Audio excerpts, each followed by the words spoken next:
जय श्री कृष्णा। राधे राधे। हे प्रिय भक्तों, स्वागत है आपका हमारे YouTube चैनल शिव और शक्ति में। जय माता दी। आज आषाढ़ मास के शुक्ल पक्ष की 9वीं तिथि है। गुप्त नवरात्रि के 9वें दिन महाविद्या मातंगी देवी की पूजा की जाती है। तो आज के इस वीडियो में आप मातंगी देवी की संपूर्ण कथा के साथ साथ महिषासुर मर्दिनी स्रोत का हिंदी अनुवाद भी सुनेंगे। 9वें दिन माँ दुर्गा के सिद्धिदात्री रूप की पूजा का भी विधान है, इसलिए आपको महाविद्या मातंगी देवी के साथ माँ सिद्धिदात्री की पूजा भी अवश्य करनी चाहिए। गुप्त नवरात्रि के जो लोग भी गुप्त नवरात्रि के पूरे उपवास रखते हैं, उन्हें पूरे 10 दिन की पूजा करके यानी 10 महाविद्याओं की पूजा करके फिर कन्या पूजन करना चाहिए। और गुप्त नवरात्रि में प्रकट रूप से कन्या पूजन नहीं किया जाता है, यानी कि सबको बताकर सबको दिखाकर कन्या पूजन भी नहीं किया जाता है। इस बात का आप विशेष ध्यान रखें।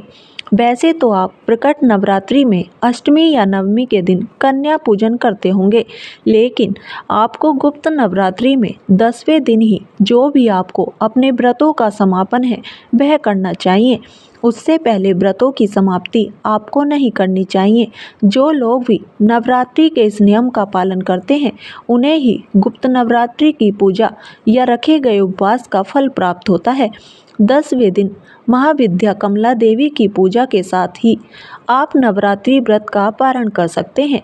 और आपको व्रत का पारण करने वाले दिन यानी कन्या पूजन जिस दिन आपको करना होगा, उस दिन आप अपने घर पर कन्याओं को आमंत्रित न करके आसपास के किसी भी मंदिर में कन्याओं के लिए जो भी आपने भोग प्रसाद बनाया है, या आप ऐसा नहीं कर सकते हैं तो जो भी दक्षिणा आदि है वह मंदिर की दान पेटी में गुप्त रूप में दान में दे सकते हैं। या आसपास की जो छोटी छोटी कन्याएं होती हैं, निर्धन कन्या होती हैं, आप उनको भी उनकी ज़रूरत का सामान साथ में कोई भी फल या मिठाई गुप्त रूप से दान में दे सकते हैं, ताकि उन्हें भी पता ना चले कि आपने गुप्त नवरात्रि के उपवास रखे हैं। ध्यान रखें कि आप कन्याओं के पैर छूकर उनका आशीर्वाद लेना ना भूलें। अगर आसपास कन्या ना मिले तो आप नवरात्रि की पूजा के बाद 10 छोटी छोटी सी पूड़ियाँ या 10 फल आप गौ माता को खिलाकर भी व्रत का पारण कर सकते हैं। हमारे शास्त्रों में गुप्त नवरात्रि को बहुत ही शुभ और महत्वपूर्ण माना जाता है। कहते हैं कि जो भी मनोकामना आपकी प्रकट नवरात्रि के व्रतों में पूरी नहीं होती, वह मनोकामना यदि सच्चे मन से गुप्त नवरात्रि में पूजा करके प्रार्थना की जाए तो बहुत जल्दी पूर्ण हो जाती है। गुप्त नवरात्रि में रखे गए उपवास में बहुत शक्ति होती है। जो लोग उपवास रखने में समर्थ नहीं हैं, वे पूरे 10 दिन तक सभी महाविद्याओं की विधि विधान से पूजा करके व्रत की कथा अवश्य पढ़ें या सुनें। 10वें दिन प्रथम महाविद्या से लेकर अंतिम महाविद्या का आपको स्मरण करना चाहिए। पूजा पाठ या रखे गए उपवास में हुई गलतियों के लिए क्षमा याचना करनी चाहिए। गुप्त नवरात्रि के 9वें दिन महाविद्या मातंगी की पूजा का विधान है और माँ मातंगी 10 महाविद्याओं में 9वीं विद्या है। मान्यताओं के अनुसार जो भी व्यक्ति गुप्त नवरात्रि के 9वें दिन महाविद्या मातंगी की पूजा आराधना करता है, उसे सभी प्रकार की सिद्धियों की प्राप्ति हो जाती है। महाविद्या मातंगी अपने भक्तों के सारे कष्टों को दूर कर उन्हें सौभाग्य का आशीर्वाद देती है। महाविद्या मातंगी को वाणी और संगीत की अधिष्ठात्री देवी माना जाता है, इसलिए खास तौर पर संगीत से या कला से जुड़े हुए लोगों को महाविद्या मातंगी की पूजा करनी चाहिए। मतंग शिव जी का ही एक नाम है और इनकी शक्ति मातंगी है। देवी मातंगी गहरे नीले रंग की है और देवी मातंगी मस्तक पर अर्धचंद्र धारण करती है और माँ के 3 ओजपूर्ण नेत्र हैं। माता रत्नों से जड़े सिंहासन पर आसीन है। देवी मातंगी के एक हाथ में गुंजा के बीजों की माला है, तो दाएं हाथ में वीणा और कपाल है और बाएं हाथों में खड़ग है। देवी मातंगी अभय मुद्रा में है और देवी मातंगी के संग तोता भी है, जो वाणी और वाचन का प्रतीक माना जाता है। 4 भुजाओं में इन्होंने कपाल जिसके ऊपर तोता बैठा हुआ है, वीणा खड़ग और वेद धारण किए हुए हैं। माँ मातंगी तांत्रिकों की सरस्वती मानी जाती है। मान्यताओं के अनुसार कहते हैं कि चांडाल महिलाओं ने देवी पार्वती की पूजा आराधना करके उन्हें अपना ही झूठन यानी खाया हुआ भोग लगा दिया, तो देवगण और शिव गणेश मतंग ऋषि के यहाँ पुत्री रूप में जन्म लेने के कारण इनका नाम मातंगी पड़ा।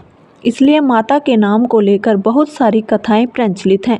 मातंगी देवी के एक ऐसी देवी हैं जिनके लिए व्रत नहीं रखा जाता, यह केवल मन और वचन से ही तृप्त हो जाती हैं।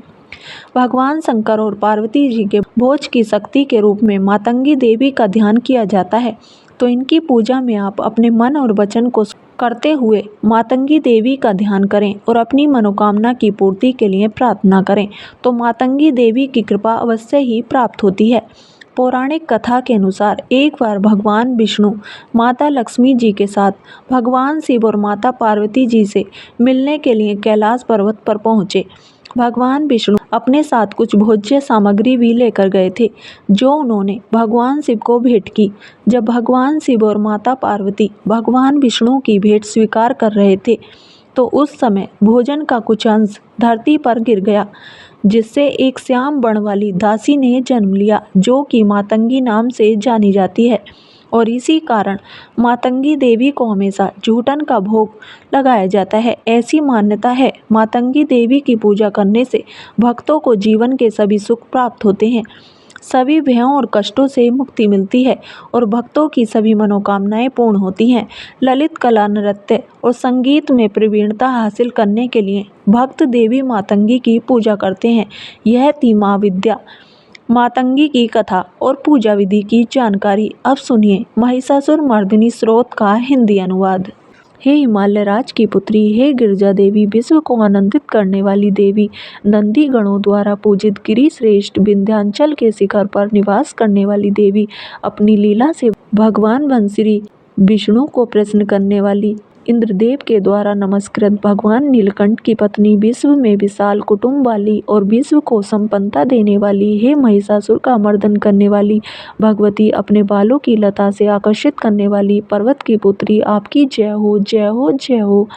देवों को वरदान देने वाली, दुर्धरा और दुर्मुख असुरों को मारने वाली और स्वयं में ही हर्षित रहने वाली, तीनों लोकों का पोषण करने वाली, शंकर जी को संतुष्ट करने वाली, पापों को हरने वाली और घोर गर्जना करने वाली, दानवों पर क्रोध करने वाली, अहंकारियों के घमंड को सुखा देने वाली, समुद्र की पुत्री, हे महिषासुर का मर्दन करने वाली, अपने बालों की लता से आकर्षित करने वाली पर्वत की पुत्री, आपकी जय हो, जय हो, जय हो। हे जगत माता, हे मेरी माँ, प्रेम से कदम के वन में वास करने वाली, हास्य भाव में रहने वाली, हिमालय के शिखर पर स्थित अपने भवन में विराजित मधु की तरह मधुर मधु कैटभ का मद नष्ट करने वाली, महिषासुर को विदीर्ण करने वाली, सदा युद्ध में लिप्त रहने वाली, हे महिषासुर का मर्दन करने वाली, अपने बालों की लता से आकर्षित करने वाली पर्वत की पुत्री, आपकी जय हो, जय हो, जय हो। शत्रुओं के हाथियों की सूंड काटने वाली और उनके 100 टुकड़े करने वाली, जिनका सिंह शत्रुओं के हाथियों के सर अलग अलग टुकड़े कर देता है, अपनी भुजाओं के अस्त्रों से चंड और मुंड के शीश काटने वाली, है महिषासुर का मर्दन करने वाली और अपने बालों की लता से आकर्षित करने वाली पर्वत की पुत्री, आपकी जय हो, जय हो, जय हो। रण में मदनम शत्रुओं का वध करने वाली, अजर अविनाशी शक्तियाँ धारण करने वाली, प्रमितनाथ अर्थात शिव जी की चतुराई जानकर उन्हें अपना दूत बनाने वाली, दुर्मति और बुरे विचार वाले मानव के दूत के प्रस्ताव का अंत करने वाली, है महिषासुर का मर्दन करने वाली, अपने बालों की लता से आकर्षित करने वाली पर्वत की पुत्री, आपकी जय हो, जय हो।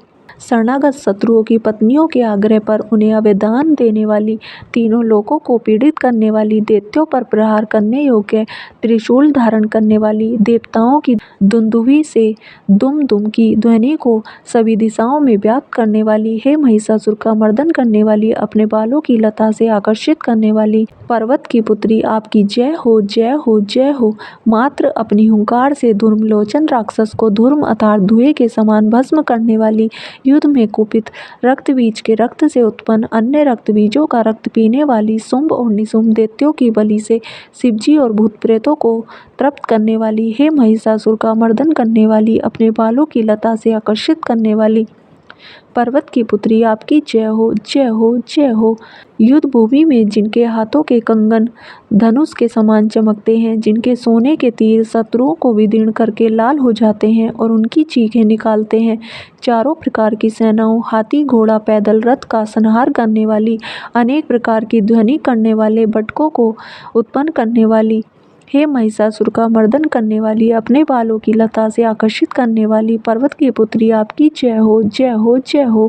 देवांगना के तथा थई थई आदि शब्दों से युक्त भाव में नृत्य में मग्न रहने वाली, कुकुत अंडीज गीतों को सुनने में लीन, मृदंग की धू धुक धीमी धीमी आदि गंभीर ध्वनि सुनने में लिप्त रहने वाली है, महिषासुर का मर्दन करने वाली, अपने बालों की लता से आकर्षित करने वाली पर्वत की पुत्री आपकी जय हो, जय हो, जय हो। जय जयकार करने और स्तुति करने वाले समस्त विश्व के द्वारा नमस्कृत, अपने नुपुर के झंझन और झिमझिम शब्दों से भूतपति महादेव को मोहित करने वाली, नटी नटों के नायक अर्धनारीश्वर के नृत्य से सुशोभित, नाट्य में तल्लीन रहने वाली, हे महिषासुर का मर्दन करने वाली, अपने बालों की लता से आकर्षित करने वाली पर्वत की पुत्री आपकी जय हो, जय हो, जय हो।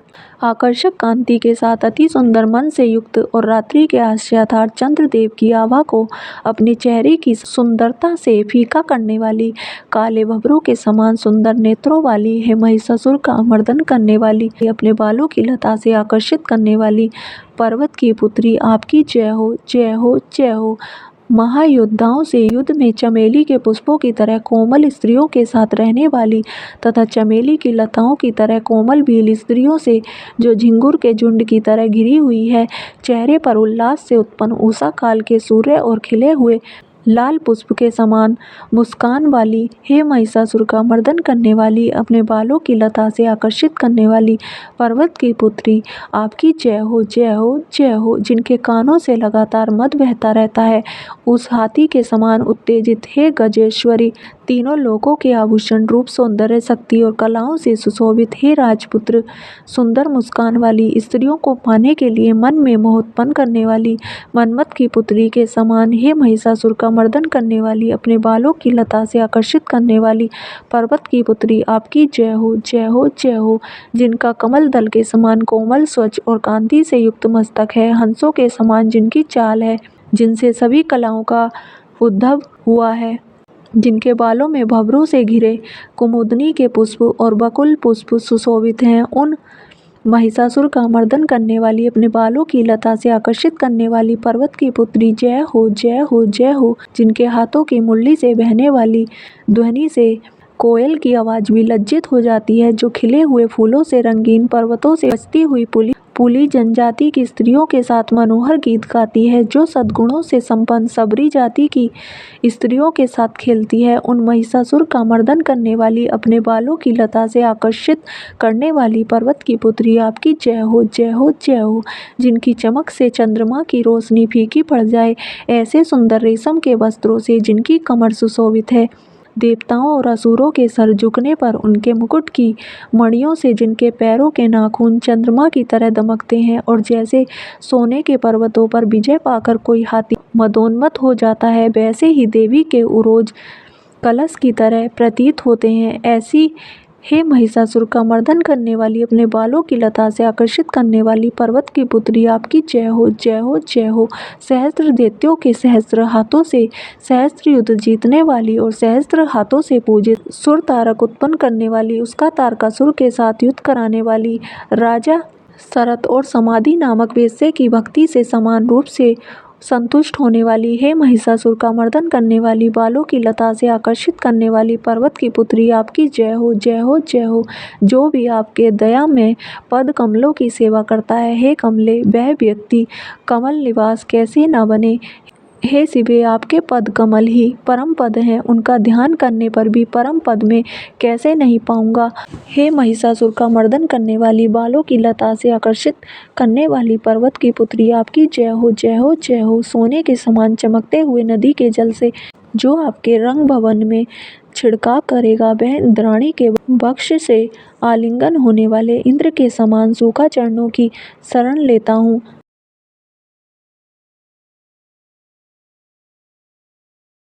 हे महिषासुर का मर्दन करने वाली, बालों की लता से आकर्षित करने वाली पर्वत की पुत्री, आपकी जय हो, जय हो, जय हो। आपका निर्मल चंद्र समान मुख चंद्रमा का निवास है, जो सभी अशुद्धियों को दूर कर देता है। नहीं तो क्यों मेरा मन इंद्रपुरी की सुंदर स्त्रियों से विमुख हो गया है।